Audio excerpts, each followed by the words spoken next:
My wife disappeared on a Tuesday. I remember the exact moment I realized something was wrong. It was 6:47 p.m., and I was standing in the kitchen staring at my phone, watching the minutes tick by. Delphine was never late. In 9 years of marriage, she had never once been more than 10 minutes late without calling. By 7:30, I had called her 6 times. By 8 o'clock, I had called her office, her friends, her gym. By 9 o'clock, I was driving through the streets of our neighborhood, looking for her car, looking for any sign of where she might have gone. By midnight, I was sitting in a police station, filling out a missing persons report while a detective watched me with eyes that were already suspicious. "Mr. Hale, when did you last see your wife?" "This morning, before she left for work." "And what was her demeanor? Did she seem upset, distracted?" "No, she was normal. She kissed me goodbye, told me she loved me, said she'd be home by 6. Did you have any arguments recently, any marital problems?" I looked at the detective, a tired-looking man named Paxton Greer, who had clearly seen too many missing wife cases that ended with the husband in handcuffs. "No," I said, "we were happy. We are happy." He wrote something in his notebook. I didn't know it then, but that was the moment I became a suspect. The first 3 days were a blur of interviews, searches, and unanswered questions. The police searched our house. They went through Delphine's computer, her phone records, her bank accounts. They interviewed our neighbors, her co-workers, her friends from yoga class. They found nothing. No signs of struggle, no evidence of foul play, no indication that she had planned to leave. Her car was found in the parking lot of a shopping center 3 miles from her office, locked, with her purse still inside. She had simply vanished. "Mr. Hale, can you account for your whereabouts between 5 and 7 p.m. on Tuesday?" "I was at home, working in my office. I'm a freelance architect. I work from home 3 days a week." "Can anyone verify that?" "My daughter, Sparrow, she was doing homework in the living room." "Your 8-year-old daughter." The implication was clear. An 8-year-old's testimony wouldn't hold up against a grieving, or guilty, husband. "I didn't do anything to my wife," I said, fighting to keep my voice calm. "I love her. I would never hurt her." Detective Greer nodded, his expression unchanged. "Of course, Mr. Hale. We're just trying to establish the facts." But I could see it in his eyes. He had already made up his mind. By day 5, the media had found me. I don't know who tipped them off. Maybe someone at the police station, maybe a neighbor looking for 15 minutes of fame. But suddenly, there were vans parked outside my house, cameras pointed at my windows, reporters shouting questions every time I stepped outside. "Mr. Hale, do you have any comment on your wife's disappearance?" "Mr. Hale, is it true the police consider you a person of interest?" "Mr. Hale, did you kill your wife?" I stopped going outside.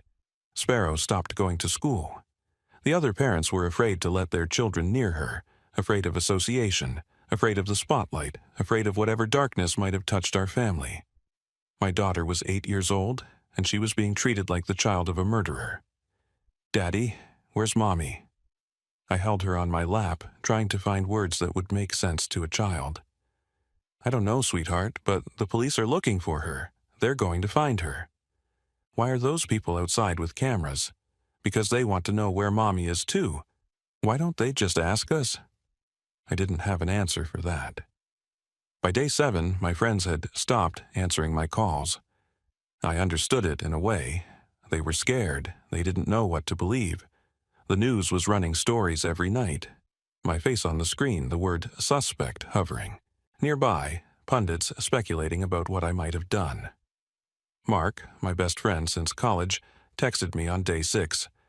"Sorry, man. Need some space right now. This is all too much." Jennifer, Delphine's closest friend, blocked my number after the police interviewed her. My neighbor of 7 years started parking his car in the garage so he wouldn't have to wave at me. One by one, the people I had counted on disappeared. Not like Delphine, not physically, but emotionally. They retreated behind walls of silence and averted eyes. Only 2 people stood by me. My brother Kieran drove up from Boston on day 3 and refused to leave. He slept on my couch, fielded phone calls, made sure Sparrow ate her meals. He never once asked me if I had done something to Delphine. He simply believed me. My mother, Rosalind, arrived on day 4. She was 69 years old, had survived a heart attack 2 years earlier, and shouldn't have been traveling. But she came anyway, because her son needed her. "I know you, Rafferty," she said, holding my face in her hands. "I know the man I raised, and that man could never hurt anyone. The police don't think so. The police are doing their job. That doesn't mean they're right." She moved into the guest room and took over caring for Sparrow, giving me space to deal with the detectives, the lawyers, the endless parade of people who looked at me like I was already guilty. By day 11, I was starting to lose hope. No leads, no sightings, no ransom demands, nothing. The police had searched forests and fields. They had dragged ponds.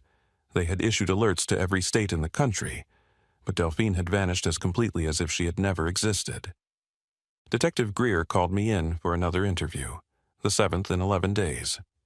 This time, there was a new face in the room, a federal agent named Morrison who watched me with flat, evaluating eyes. "Mr. Hale, we've been looking into your wife's background, and we're having some difficulty verifying certain aspects of her history." I frowned. "What do you mean?" "Her college records, for example. She told you she attended Georgetown, correct?" "Yes, she has a degree in marketing. It's on our wall at home." "Georgetown has no record of a student named Delphine Carter attending during the years she claimed." That's not possible. I've seen her diploma. I've seen photographs from her graduation." Detective Greer and Agent Morrison exchanged a look. "Mr. Hale, when you met your wife, how much did you know about her past?" "She told me she grew up in Virginia. Her parents died when she was young, car accident. She was raised by an aunt in Alexandria.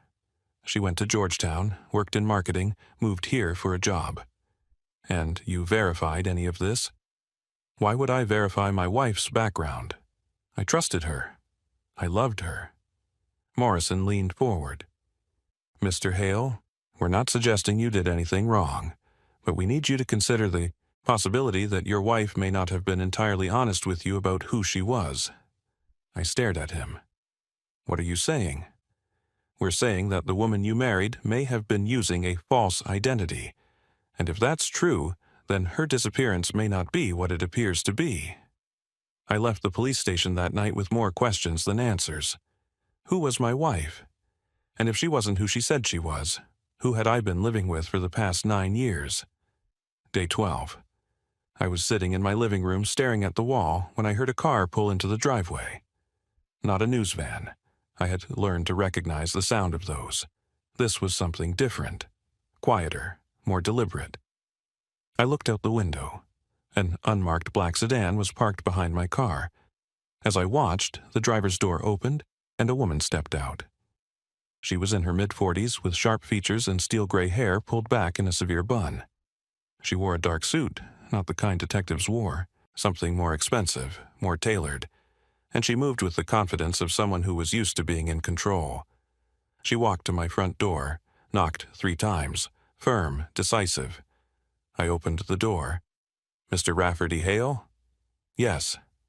She reached into her jacket and pulled out a badge. It was silver, embossed with an eagle and a series of letters I didn't recognize, not FBI, not CIA, something else.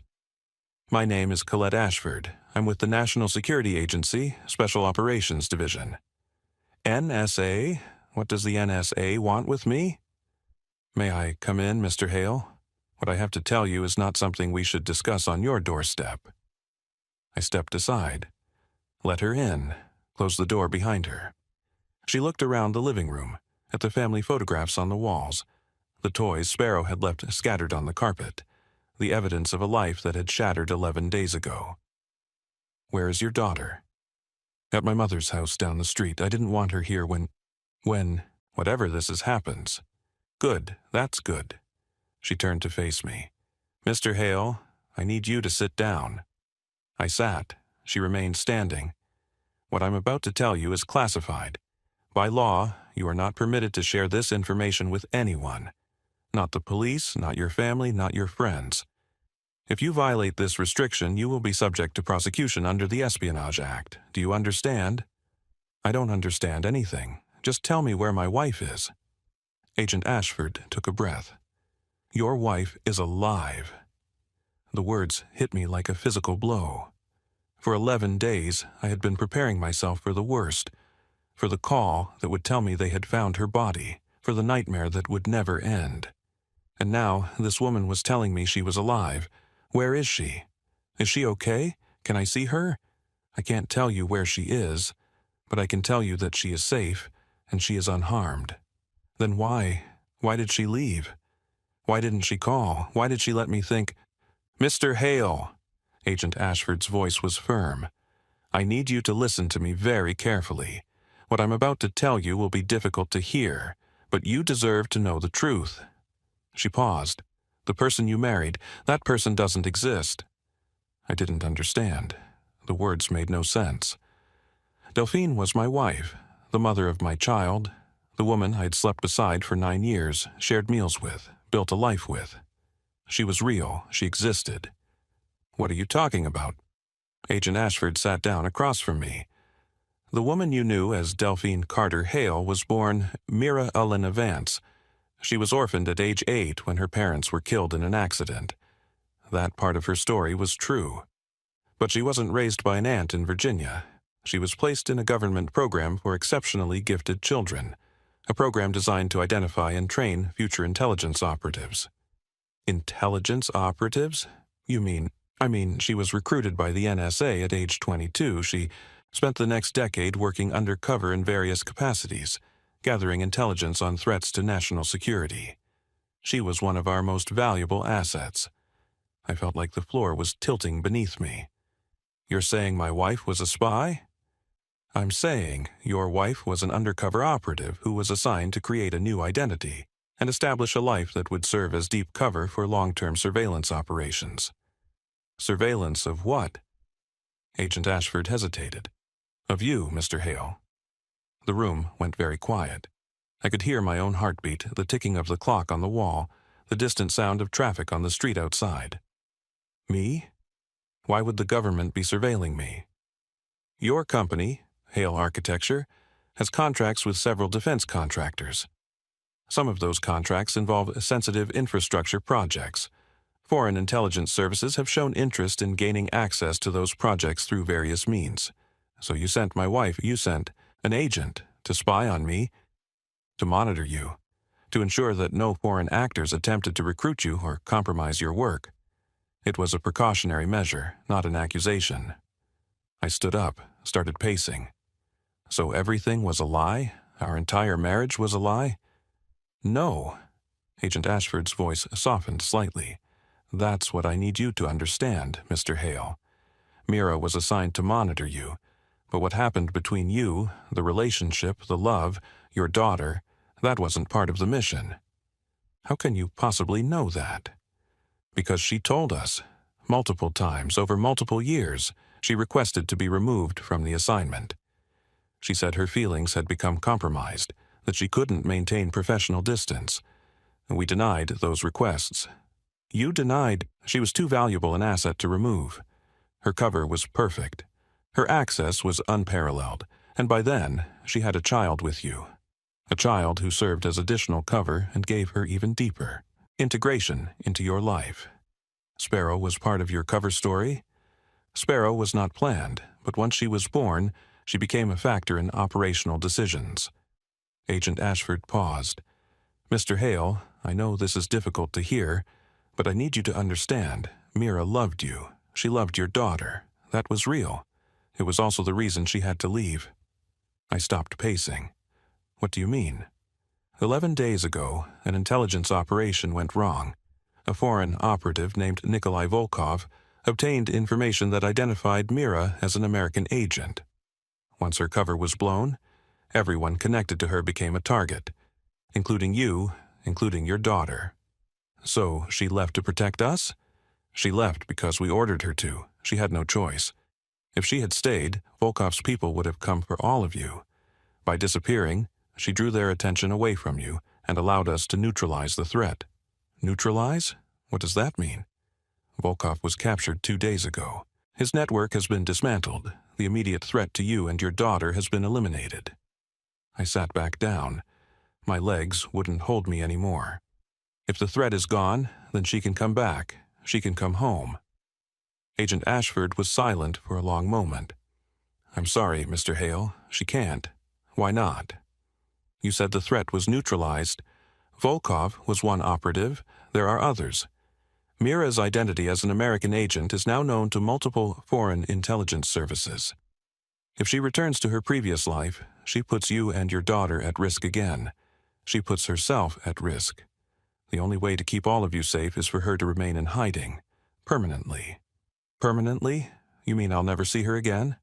I mean that the woman you knew as Delphine Hale is gone. She cannot exist anymore. Mira Vance will be relocated, given a new identity, assigned to new duties. You will have no contact with her. That's not, you can't just, Mr. Hale. Agent Ashford leaned forward. I know this isn't what you wanted to hear, but Mira asked me to tell you something.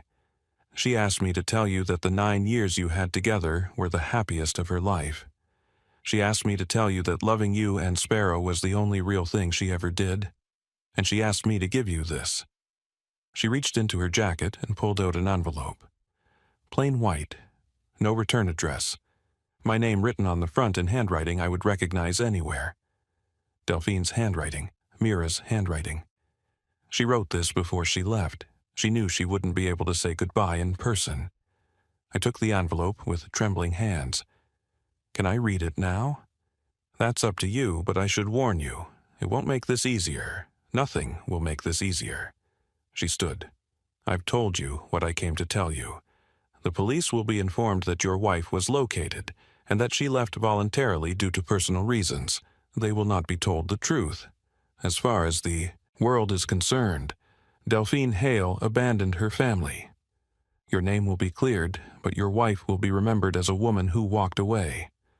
And I have to live with that? Let everyone think she just left? You have to protect your daughter. You have to give her a chance at a normal life. And that means keeping the truth buried. She walked toward the door. I'm sorry, Mr. Hale, truly. I know how inadequate that sounds.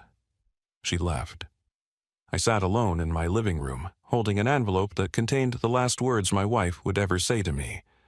And I began to read. My dearest Rafferty, I don't know how to write this letter. I've started it 100 times, and every time the words feel wrong. How do you explain 9 years of lies to someone you love more than anything? I'll start with the truth. My name is Mira Vance. I was born in 1986 in a small town in Pennsylvania. My parents died when I was 8. That part was real. But everything else I told you was a cover story, a fiction designed to create a person who could fit seamlessly into your life.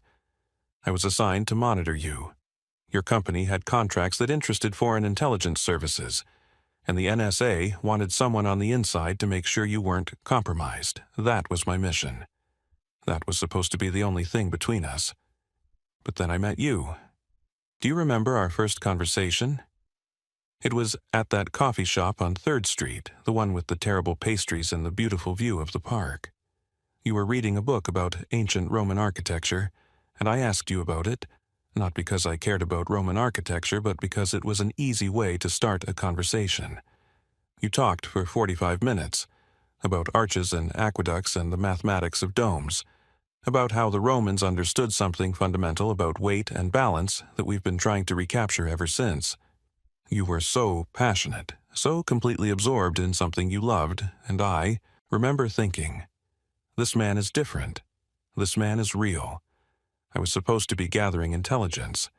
Instead, I was falling in love. By the time we got married, I had already broken a dozen protocols. I had filed requests to be removed from the assignment. I had told my handlers that I couldn't maintain professional distance. They denied every request.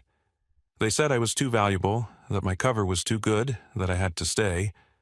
So I stayed, and I built a life with you. A real life, with real feelings, even though the foundation was made of lies. When Sparrow was born, I knew I could never leave.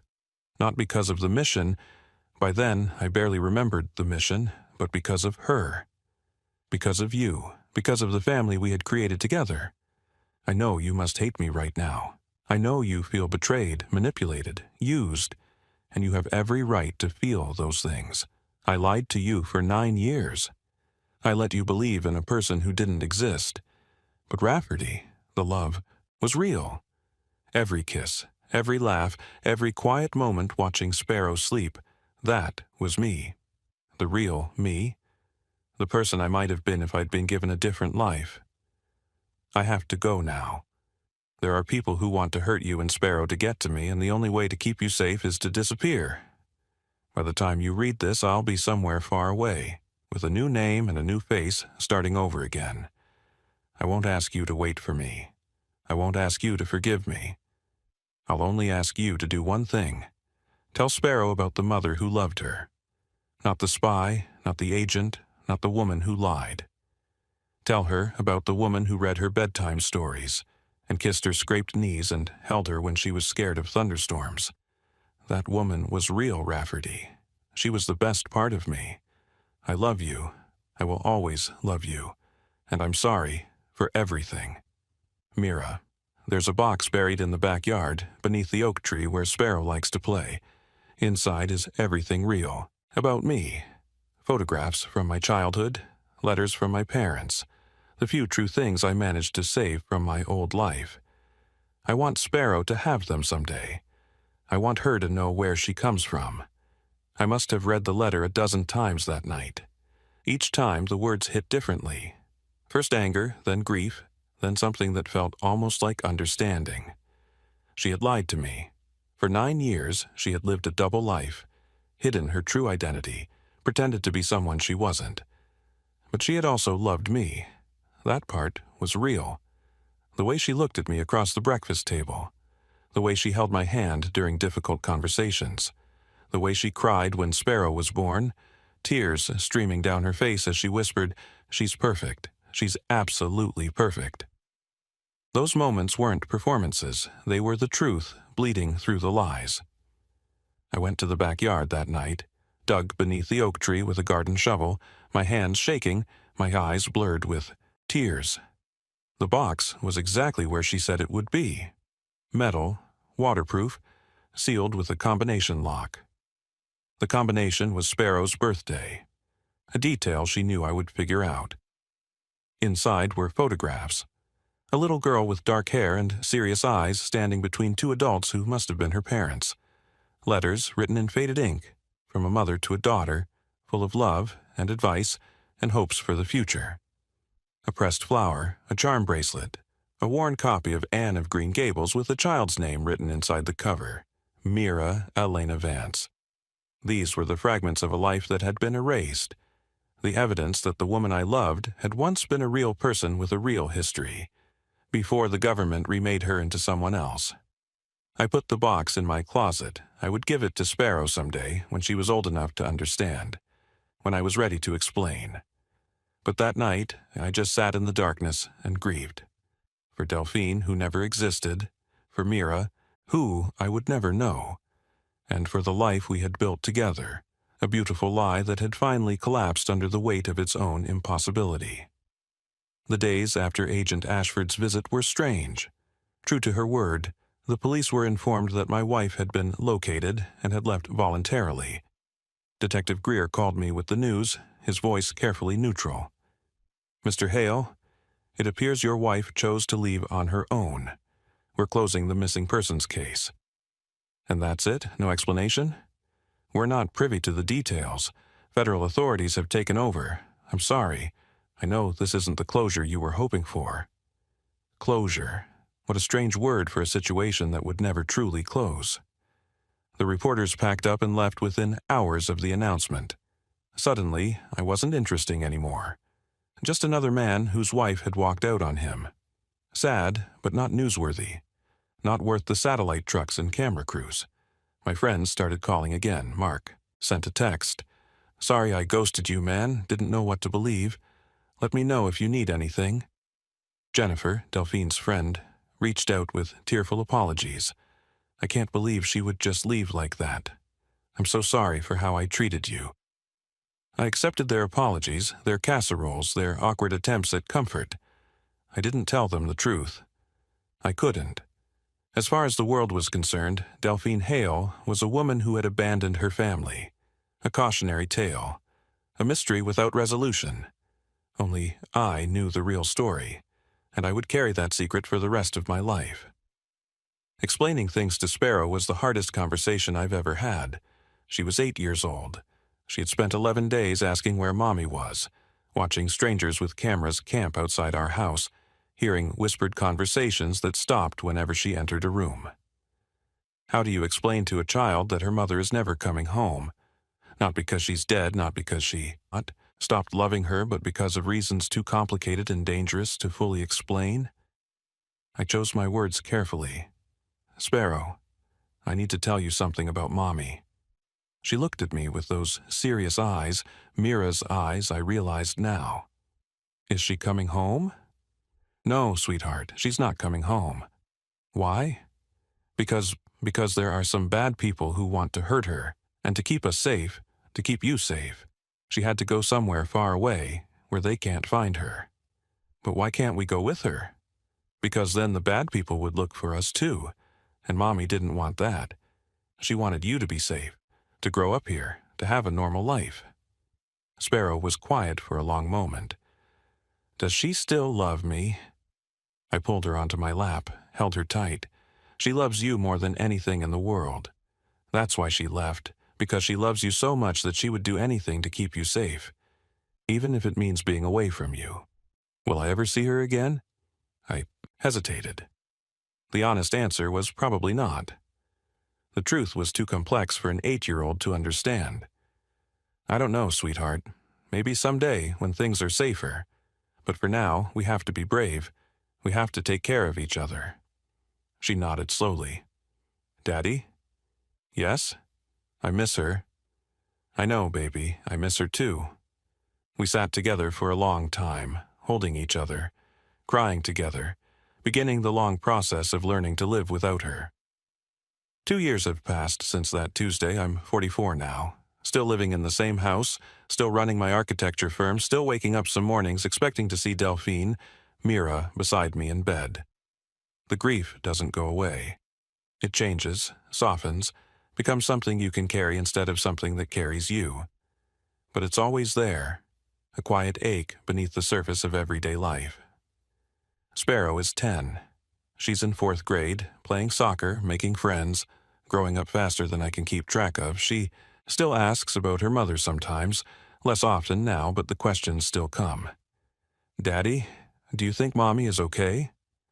I think so, sweetheart. I hope so. Do you think she thinks about us? Every single day. I don't know if that's true. I don't know anything about what Mira's life looks like now, where she is, what name she's using, whether she's happy or lonely or both. Agent Ashford made it clear that there would be no contact, no updates, no way of knowing whether the woman I loved was alive or dead. But I choose to believe she thinks about us. I choose to believe that somewhere, in whatever life she's living now, she still carries us with her. It's the only thing that makes any of this bearable. Last month, something happened. I was picking Sparrow up from soccer practice when I noticed a woman standing at the edge of the field. She was wearing a baseball cap pulled low over her eyes, sunglasses despite the cloudy sky, nondescript clothes that seemed designed to help her blend in.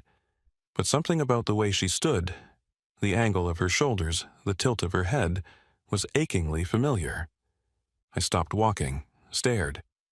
She was watching Sparrow, who was laughing with her teammates, completely unaware.